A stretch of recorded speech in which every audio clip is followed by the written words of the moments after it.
Dari Banda Aceh diberitakan kasus penganiayaan berujung kematian di Gampong Payating, Kecamatan Pekanbadak, Aceh Besar, berawal dari cekcok rumah tangga. Pelaku disebut kurang peduli dengan korban dan anaknya. Kasat Reskrim Polresta Banda Aceh Kompol Fadila Aditya Pratama mengatakan, menurut keluarga korban, awalnya pelaku dikatakan kurang peduli kepada korban termasuk anaknya, terutama memberikan nafkah dan sebagainya.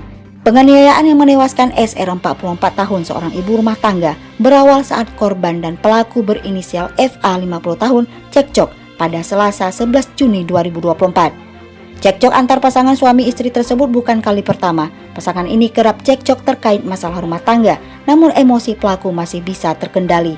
Akan tetapi ketika cekcok kali ini, FA diduga tidak bisa lagi mengendalikan emosinya saat mendengar kata-kata dari korban yang menyakitkan hatinya.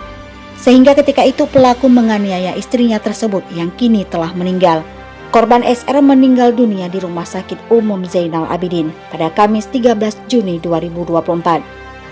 Kasus ini masih terus didalami, sementara 5 orang telah diperiksa sebagai saksi.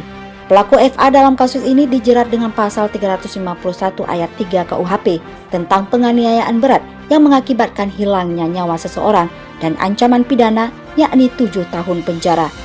Adapun penganiayaan tersebut terjadi saat korban berada di salah satu toko jahit di Gampong Payating, Kecamatan Pekanbadak, Aceh Besar. Warga yang menyaksikan kekejaman itu melapor kepada petugas kepolisian di Polsek Pekanbadak. Polisi bergegas menuju TKP dan mendapati korban bersimbah darah. SR segera dibawa ke Rumah Sakit Bayangkara Polda Aceh yang berada tak jauh dari lokasi kejadian. Namun karena luka yang dialami SR terlalu parah, Rumah Sakit Bayangkara Polda Aceh angkat tangan dan korban dirujuk ke Rumah Sakit Zainal Abidin untuk menjalani pengobatan lanjutan.